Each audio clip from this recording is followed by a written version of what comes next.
ini benar-benar bermanfaat buat warga Surabaya atau arek-arek 6 Surabaya. Betul. Saya akan bagian untuk mengadu domba kalian. Kalau anak muda, saya ngobrol sama teman-teman itu paling nggak itu dikasih ruang aja, nggak harus yang harus dibiayai dan lain sebagainya. Sekedar diberikan ruang itu sudah suatu hal yang sangat menarik.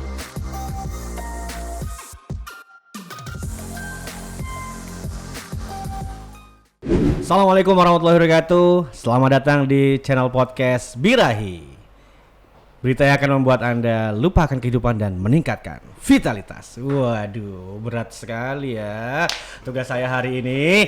Oke, teman-teman semua yang ada di manapun, sore hari ini kita akan membahas sebuah berita yang mungkin kayaknya sepertinya itu sering banget dibicarain, yaitu tentang Pilwali Kota Surabaya yang akan diselenggarakan 9 Desember 2020. Tapi kita nggak akan bahas tentang sesuatu yang terlalu berat-berat, karena di samping kiri dan kanan saya itu sudah hadir cah-cah ganteng. Wah, cak-cak ganteng.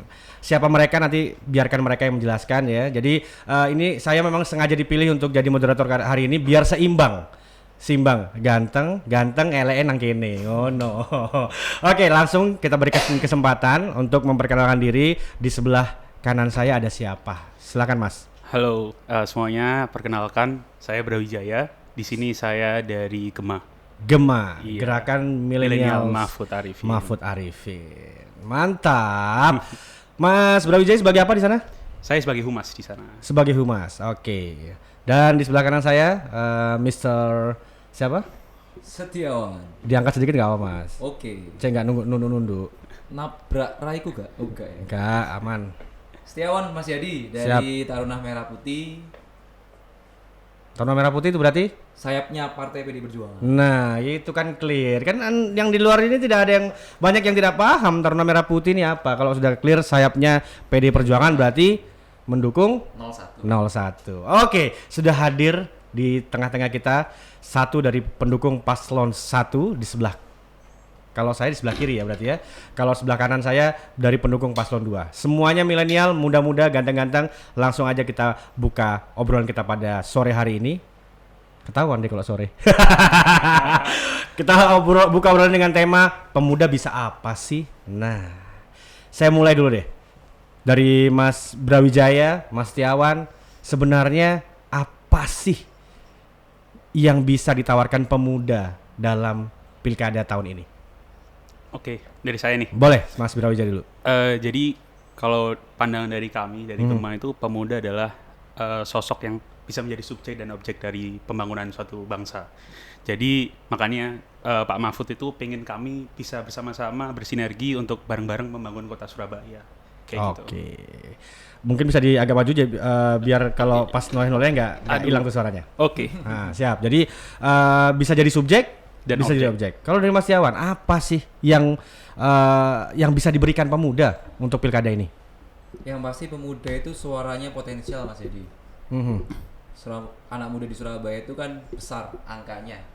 Ketika lihat dari DPT tadi kan, maksudnya suara anak muda juga termasuk suara yang menentukan nanti siapa yang jadi menang. Yes. Nah, makanya itu Taruna Merah Putih ini kan saya partai yang diisi oleh anak muda.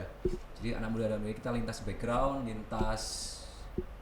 lintas komunitas, lintas organisasi kepemudaan. Jadi kita ingin menghimpun semuanya suara-suara anak muda, kita satukan suara untuk Mas Eri Armuji. Waduh. Dua-duanya mengatakan bahwa pemuda punya andil besar berdasarkan DPT bahkan 30 sampai 40% ya. Iya, 40%. DPT Surabaya hari ini itu di angka 18 sampai 35 tahun atau 40 tahun. Tapi aku masih belum mendengar yang clear. Apa yang bisa dikasih pemuda? Yang bisa dikasih nih pemuda untuk pilkada. Kalau kita ngomong besarnya sudah sama-sama sepakat ya Mas. Mas Brawijaya sepakat, Mas Setiawan sepakat bahwa pemuda hari ini suaranya sangat besar. Tapi apa sih yang bisa dikasih? Yang bisa dikasih oleh nanti si wali kota terpilih. Bukan, apa yang bisa dikasih oleh pemuda untuk pilkada?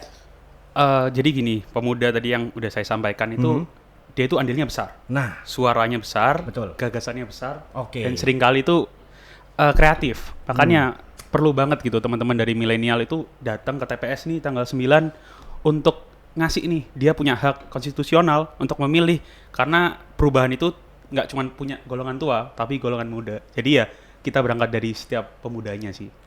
Jadi pemuda akan memberikan gagasan, membawa perubahan. Itu yang akan dibawa sama teman-teman Brawijaya, teman-teman dari Gema. Kalau dari Taruna Merah Putih, pemuda akan membawa apa untuk pilkada hari? Ya yang pasti 2020. Membawa suaranya ke TPS.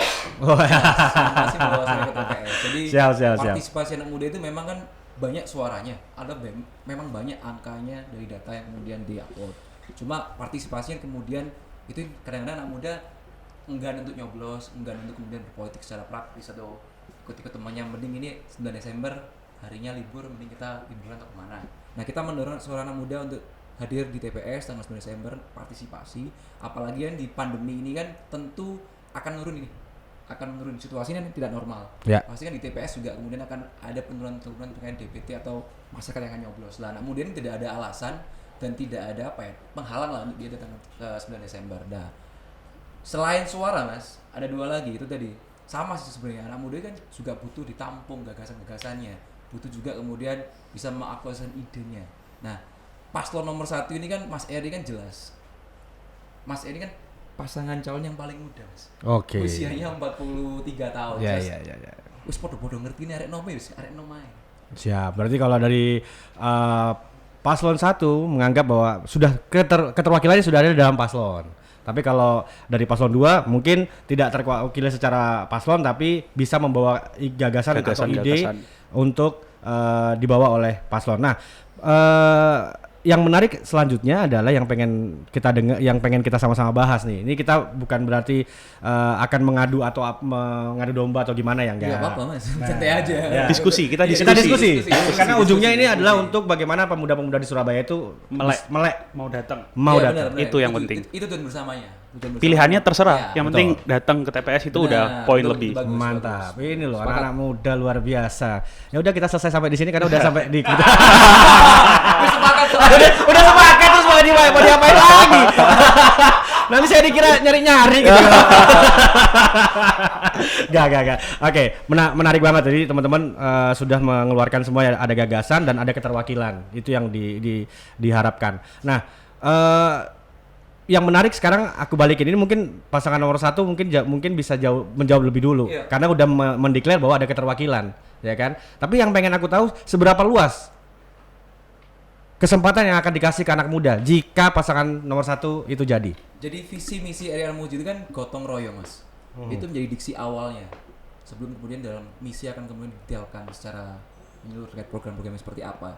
Gotong royong adalah kata-kata yang jelas bahwasanya pemimpin itu tidak bisa kemudian sendirian mengurusi permasalahan kota, kebijakan-kebijakan kepada anak muda. Tentu gotong royong itu adalah, kalau kata kerennya sekarang Mas, jadi kan ini era kolaborasi. Jadi ada kemudian keterlibatan anak muda itu juga berperan dalam pembangunan Surabaya, ikut dalam musrenbangnya, atau kemudian kita mendorong bahwasanya program-program yang untuk anak muda ini memang dihandle oleh anak muda. Sejauh apa? Bisa memberikan gambaran besar mungkin gambarannya? Oke. Akan seperti apa? Jadi akan seperti apa yang nanti ketika kita jadi ya. Kita jadi nanti adalah ketika Mas Eri kan memimpin, kita akan kemudian membentuk komite bahwasanya komite itu adalah non dinas, tapi kemudian komite itu ditunjuk oleh wali kota untuk membuat sebuah tugas-tugas yang intinya adalah mengaktualisasikan program-program pemerintah. Lebih kemudian lebih mengenal lagi. Jadi tidak sekedar narasi, tidak sekedar kemudian ini bahasa-bahasa yang headline koran, tapi kemudian ini benar-benar bermanfaat buat warga Surabaya atau arek-arek nom Surabaya. Betul. Akan ada komite, tapi belum tentu komite itu isinya anak muda. Oke, lanjut ke Mas Brawijaya. Oke, jadi kita berbicara tentang peran pemuda nih. Betul. Jadi bukan peran pemudanya, tapi seberapa besar nantinya yang kalau Mas Brawijaya melihat kapasitas dari paslon ini, dari paslon nomor 2 Pak Mahfud Arifin dan Mujaman, akan memberikan ruang kepada anak muda. Iya. Jadi mungkin saya mau sedikit bercerita nih, boleh kan ya? Oh, boleh dong. Kenapa sih akhirnya saya memutuskan untuk condong ke paslon ini? Siap. Karena dari kedua paslon ini saya pingin pilih mana nih yang emang deket sama pemuda. Suatu ketika saya ada kesempatan untuk datang ke rumah Bapak Mahfud Arifin. Bayangkan, saya bukan siapa-siapa, saya datang ke rumah beliau. Saya ada titipan yang harus saya berikan ke sana. Saya cuma niat untuk foto. Saya pengen foto dengan Bapak sekedar itu. Lalu Bapak datang, saya disuruh masuk ke ruangannya dan saya diajak dialog, ngobrol besar tentang dia apa yang mau dibuat tentang anak muda. Di situ saya kaget. Saya bukan siapa-siapa, tapi kok saya diajak ngobrol tentang pemuda ke depan. Dan akhirnya saya sampai menarik kesimpulan bahwa memang oke nih, pasangan ini dia ingin memberikan ruang bagi kita. Sampai saat ini, dia itu tidak memberikan janji jabatan ini anak muda jadi ini, tidak. Tapi memberikan wadah. Macam-macam. Beliau, ini kita ngomongin program ya. Boleh. Beliau ini akan membangun salah satu e-sport terbesar di Indonesia. Itu aktualisasi paling simpel, anak muda yang, oh berarti gagasannya sampai sana nih. Nah itu. Terus selain itu, banyak program lain yang akhirnya membuat saya, oke, ini orang yang tepat untuk membawa anak muda seperti saya dan teman-teman yang lain yang memang mungkin pengetahuan politiknya masih minim untuk bisa berproses di kancah pemerintah Kota Surabaya ke depan, kayak gitu sih. Oke, jadi langkah konkretnya sudah dengan membuat program, salah satunya membuat e-sport tadi ya. Iya. Oke, dari Bapak Setiawan mungkin ada yang mau dipertajam lagi. Iya, untuk peranan anak muda, kalau tadi ada kemudian rencana untuk membentuk sebuah gedung e-sport dan segala macam, memang itu adalah gagasan-gagasan besar untuk mengaktualisasi ide anak muda. Tentu bahwasanya tapi kan belum tentu setiap anak muda mau hadir di butuh untuk stadium e-sport tadi gitu kan. Ini Pak Edi. Jadi anak muda itu isunya apa sih atau programnya apa sih dengan anak muda? Satu, terkait pendidikan. Yang kedua, terkait lapangan pekerjaan. Yang ketiga, baru terkait wirausaha, ekonomi kreatif, dan apa yang disuka oleh anak muda dalam urusan entertainment dan segala macam.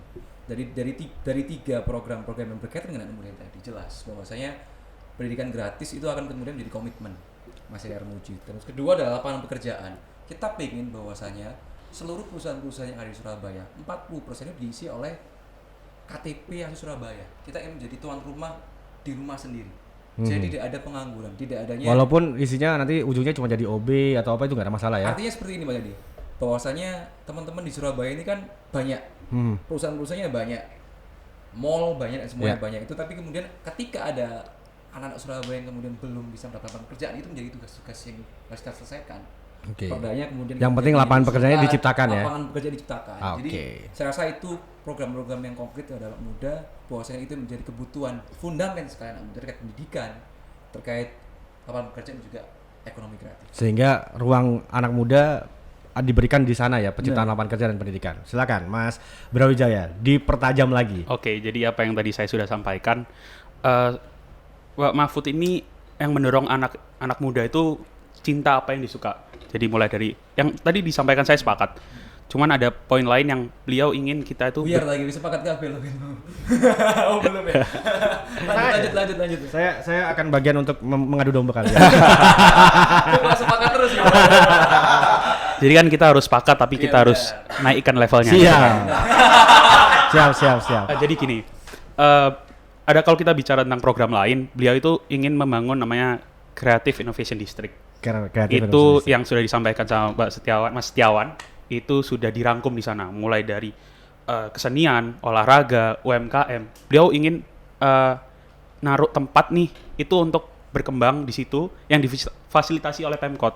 Tapi nggak cuma berhenti di situ, beliau juga mau ngajak kerjasama nih, kayak ini. Sekarang kita di satu atap, beliau juga mau ngajak kerjasama co-working space yang ada di Surabaya. Jadi Pemkot itu memfasilitasi dan juga mengajak kerjasama. Jadi harapannya bentuknya akan gimana gambarannya? Kalau dengan distrik jadi gini, gitu tuh. Distrik kreatif apa tadi?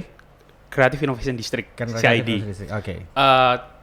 Saya sering kali waktu ketemu sama Bapak, waktu Bapak ada kunjungan-kunjungan dan beliau memaparkan itu, salah satu halnya beliau itu akan membangun satu lingkungan tadi itu di dekat daerah Delta Plaza. Itu daerah Monkasel. Di situ beliau melihat bahwa di situ kan ada skatepark. Ada patung Suro dan Boyo. Itu mau diaktualisasikan, emang anak-anak muda kumpulnya di situ untuk satu, ada distrik UMKM Surabaya, binaan Pemkot, binaan komunitas Surabaya di situ. Kedua, beliau juga pengen bangun nih komunitas budaya. Di situ ntar dibikin ada teater kecil untuk teman-teman bisa, paling tidak itu ada ruang. Kalau anak muda, saya ngobrol sama teman-teman itu paling nggak itu dikasih ruang aja, nggak harus yang harus dibiayai dan lain sebagainya. Sekedar diberikan ruang itu sudah suatu hal yang sangat menarik. Nanti nextnya baru beliau akan ada insentif-insentif lain. Berarti Balai Pemuda ditinggalkan ya? Kenapa? Balai Pemuda ditinggalkan ya? Kita perbanyak ruang untuk pemuda. Oke.